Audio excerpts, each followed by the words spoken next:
The servant gains see Hunter.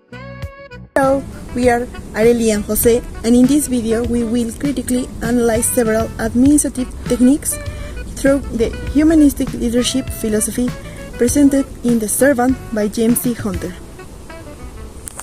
We won't summarize the book or the course. Instead, we will evaluate how administrative techniques succeed or define depending on the type of leadership behind the especially servant leadership. Our central argument is clear. Administrative techniques do not work by themselves. They work only when leaders treat people in a way that makes those techniques possible. Administrative techniques and servant leadership.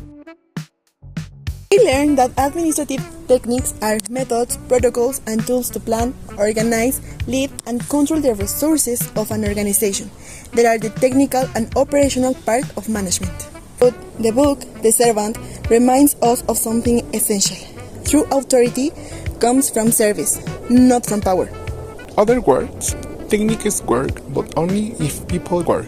This connects directly to communication techniques, personal management techniques, organization techniques, and control and decision-making techniques. The book emphasizes listening, respect, clarity of roles, service, and values, which are the human foundation that allows all administrative techniques to function. Without good leadership techniques becomes impeding bureaucracy. Max Weber's Bureaucracy versus Hunter Human Leadership. It is explaining that bureaucracy is based on roles, hierarchy, formal communication, division of labor, and impersonality. Weber considered a necessary for order, but it has risk, rating, slowness, and dehumanization. In contrast, The Servant proposes the opposite. A leader must put people first. Connection. Bureaucracy manages processes. Hunter manages people.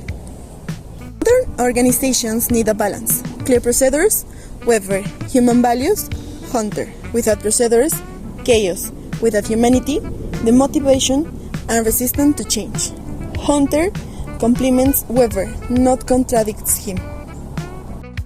Organizational change and culture, Hunter explains imperfectly. It is described that organizational change is based on 4 elements: people and culture, process and information systems, structures and facilities, and technology. The book states, change begins inside the leader and then it reflects in the people. This matches exactly what is thought people are the most sensitive, but also the most important element for organizational transformation. Connection. Without respect, resistance, without communication, fear, without courage, no healthy organization culture. Hunter says leaders must make people want to change, not have to change. This is foundation of any successful change inside a company. Engineering and the new technological change, Hunter gives the foundation. Reengineering is described as the fundamental rethinking and radical stressing of organizational process. It includes rethinking, reducing, and restructuring. But theory alone doesn't say something crucial. Reducing fails when the leaders lack moral authority. In The Servant, a key idea appears repeatedly. You cannot lead change if you do not change first. A powerful connection. Reengineering changes process. Servant leadership changes behaviors. If a company changes process without changing attitudes, resistance increases, passive sabotage appears, confusion grows, and there is no commitment. Hunter explains that real transformation is inside out, first value the process. That is why reengineering succeeds when leaders practice respect, empathy, clarity, patience, and commitment. The saving consequence of poor internal service, Hunter explains in the cause. It is mentioned that a low productivity, high turnover, poor communication, stress, loss of clients, internal conflict, and lowered quality of work are common consequences. The book explains why this happens. When the legitimate needs of people are not met, the organization breaks down.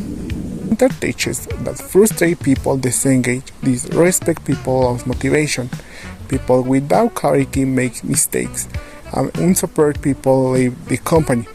This aligns perfectly with what is taught.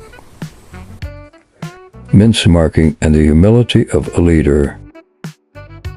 It is said that benchmarking makes learning from those who do things better, but this is only possible while Virtue Hunter emphasizes humility is the foundation of leadership. Benchmarking is organizational humility, recognizing that we are not the best and that we can learn. Without humility, errors are hidden, incompetencies disguised, and there is no openness to change. Hunter teaches that a humble leader listens, admits mistakes, learns from others, and collaborates instead of competing internally. This is exactly the spirit of benchmarking. In conclusion, administrative techniques give structure, methods, and process, but The Severance by James C. Hunter reminds us that no technique works without the human factor.